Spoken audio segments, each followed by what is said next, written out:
Everyone. Jennifer and Peggy are here to give us a presentation on the scholarships access in the partner portal. Take it away. Great. Well, good morning, everybody. Thank you so much for joining us today. I'm Jennifer Bruce. I'm a scholarship portfolio coordinator here, and also Peggy is going to be joining us. I have been at the HUC for a little over a year now, but I was a director of financial aid prior to that, so have been in your shoes in the financial aid office before, and I'm happy to share a little bit with you about the scholarships portal. Peggy, do you want to go ahead and introduce yourself? Yeah, I'm Peggy Cooksey. I'm also a scholarship portfolio coordinator. I've been with OSAC since 1990, with the scholarships team since 2017, and throughout my years have used the portal for my own means, so I can see what the colleges see for grants and scholarships both. Great. Well, we'll go ahead and get started then. All right, so when you log into the OSAC Partner Portal and navigate to the scholarships area, you're going to see two different on-demand scholarship lists. One, the scholarship list history, which identifies pending scholarship awardees for the academic year that you've selected. Students appear in the list based on the information they've most recently provided to OSAC. So this list is only intended to alert financial aid staff of a potential scholarship award, because if they change their college choice down the road, that may change. So it's just notifying you that you have a potential scholarship recipient attending your school, or at least they've indicated that they will be. Um, to receive the funds, the students actually have to log in and accept the scholarship on the OSAC student portal. Or if they haven't done that, we will mail a paper award notification as well, and they can sign and return that notification to us. So you cannot assume that funds will automatically arrive for every award that is identified on the list. Your final confirmation takes place when OSAC disperses the funds to you. So do not disperse the scholarship funds to students until you have received those funds from OSAC. Again, there's two different types of lists. There's the list history, which is going to, again, list the history of the potential awardees. And then there's also the scholarship disbursement roster. The list history is generally posted on Mondays, and it contains, again, all those awardees who've indicated that they'll be attending your school. The scholarship disbursement roster contains only students that we have dispersed funds for. So that is going to be your indication that funds either have been dispersed or will be dispersed very, very shortly. You can search by batch number in that scholarship disbursement roster, or by SSN, or in any way you'd like to. It gives you access to up-to-date disbursement information. So we'll take a little look at the scholarship list history screen. Again, this is that list of potential awardees. It can be sorted by any of those blue headers there. So student name, fund code, award amount. You can also filter up at the top where it says change status. There's a drop down you can select. So if you're just looking for new awardees or those that have changed, you can do that as well. Fund number, SSN, last name, first name. And then you can also export this list to Excel by pushing this export list to Excel button. That way you can keep documentation yourself, or sort that list, or work with it in any way that you would like to. If a student changes their school choice with OSAC, they will be removed from future lists. The award status field on this report will let you know what the current status is for their scholarship. So it'll show if a renewal application is pending final approval from the donor, or if the student still has not logged in to accept their scholarship, or if it shows awarded or renewed, you can know that the student has completed all the steps necessary for their scholarship to be awarded or renewed. So that is the information covered on this list.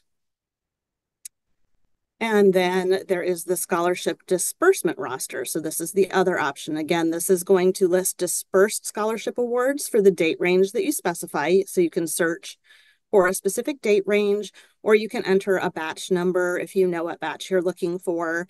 Again, you can search the list by student SSN or batch number, and these lists can also be exported to Excel by clicking that export to Excel button. The important things to look for on this list, pay close attention to the term disbursement, which term it is for, what term number, and the total year award amount that's listed on the year award column. So for instance, this first one, you can see there's a $500 term disbursement for term number one, but the total annual award is $1,000. So there'll be another disbursement coming for the second term. If a scholarship is less than $1,000, it will all be dispersed in the fall. So in that case, the term disbursement and the year award amounts will be the same, and there will be no further disbursements coming in future terms. So you can see that information on here as well. Generally, if a scholarship is more than 1,000 or is 1,000 or more, it will be divided equally across the terms. So typically we're only dispersing during fall, winter, and spring terms, but there are sometimes exceptions to that for a summer term. So if you have a student that has a unique enrollment situation or is wanting to divide it across all the terms, including summer, they can certainly reach out to us with questions, and we are happy to review their circumstances and make any adjustments that we're able to. All right, I am going to hand it off to you, Peggy. All right. So before dispersing scholarship funds, please verify that the funds have been received by the business office before you disperse them to a student's account. Because it is the school's responsibility to ensure that students meet the enrollment criteria for each scholarship. We send out a disbursement information sheet by email when the funds are sent, and it will show all the scholarships that accept half-time enrollment or part-time enrollment, less than 12, between 6 and 11 hours, and a very tiny handful that will accept any level of enrollment. I mean, very tiny. So you want to double check that they meet the enrollment level. And if the student is not enrolled or is not eligible, then you would need to return the funds to OSAC as soon as possible. If you have questions, you can always email us at the scholarship team at this HEC_OSAC award info@hec.oregon.gov email, and that gets to all the members of the team. Will be able to see that. Or you can always call us at our main scholarship office line, the 541-687-7400 option 1. And then one of us will pick up and you can ask us questions if we are not extremely familiar with a particular fund that you have questions about. We will make sure you get in touch with the person that knows that fund.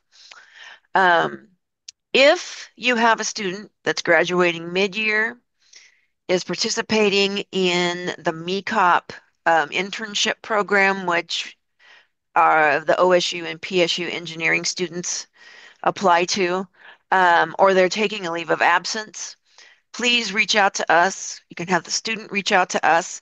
If they're graduating early, we can adjust their disbursement amounts so that they're getting their full award during those terms that they're attending. We oftentimes do double check with our donors to make sure that that is okay.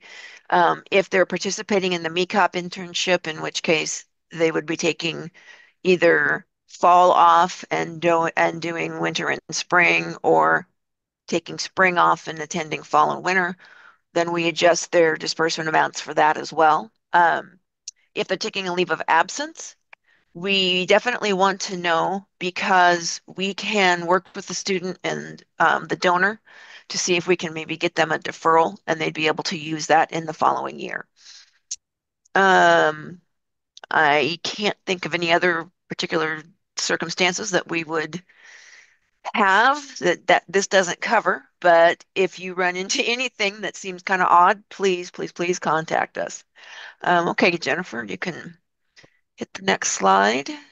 So when it's time to return scholarship funds, please just send them to the HEC office in Salem. But we do ask that you include the student's name, the scholarship name, and the reason for the return. We ask for the reason for the return so that we know that they're not enrolled or that they didn't meet the enrollment level. or if they're in a unsatisfactory academic progress situation, that's also helpful for us because we do contact these students when the money comes back.